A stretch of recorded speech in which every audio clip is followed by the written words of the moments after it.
આ ધરતી ઉપર તમે ઘણું જોવા મળો છો કે અહીંયા સાક્ષાત ભગવાન પ્રગટ થયા, સાક્ષાત ભગવાન છે, સાક્ષાત ભગવાનની હાજરી છે.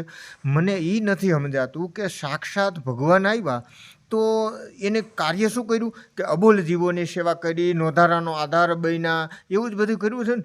મહેનત કરી છે, બેઠા બેઠા કોઈને આશીર્વાદ આપ્યા નથી. તો મને એ ખબર નથી પડતી કે ભગવાન સાક્ષાત પ્રગટ થયા, જે ગૌ માતાની અંદર સાક્ષાત ભગવાન બિરાજમાન છે, તો એને ગૌ સેવા કરવાની ખબર નથી પડતી. લ્યો વિચાર તો કરો.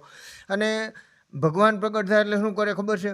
હરિહર ચાલુ કરે, માણા જમાડવાનું ચાલુ કરી દે, એટલે માણા ખાય ને એટલે એને એ જગ્યા બહુ ગમે. અને આવી જગ્યા ગૌશાળા હોય ને તો ન ગમે. એટલે એને આ હરિહર જ છે, તમે જોવો તો ખરા કેટલું ખાય છે, પણ આ કોઈને ન ગમે. અહીંયા આવે તો ખવડાવવું પડે. હા, એટલે કોઈને અહીંયા ભગવાન દેખાતો નથી. ખાવાનું હોય ત્યાં ભગવાન દેખાય. અરે ભલા માણા, ખવડાવવાનું જ્યાં છે ને ત્યાં ભગવાન છે, ખાવાનું છે ત્યાં. આ ધરતી ઉપર તમે ઘણું જોવા મળો છો કે અહીંયા સાક્ષાત ભગવાન પ્રગટ થયા, સાક્ષાત ભગવાન છે, સાક્ષાત ભગવાનની હાજરી છે.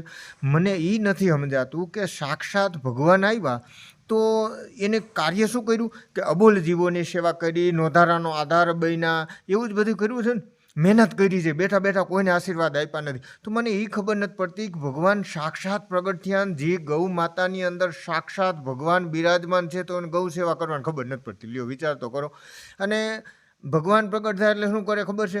હરિહર ચાલુ કરે, માણા જમાડવાનું ચાલુ કરી દે, એટલે માણા ખાય ને એટલે એને એ જગ્યા બહુ ગમે. અને આવી જગ્યા ગૌશાળા હોય ને તો ન ગમે. એટલે એને આ હરિહર જ છે, તમે જોવો તો ખરા કેટલું ખાય છે, પણ આ કોઈને ન ગમે. અહીંયા આવે તો ખવડાવવું પડે. હા, એટલે કોઈને અહીંયા ભગવાન દેખાતો નથી. ખાવાનું હોય ત્યાં ભગવાન દેખાય. અરે ભલા માણા, ખવડાવવાનું જ્યાં છે ને ત્યાં ભગવાન છે, ખાવાનું છે ત્યાં.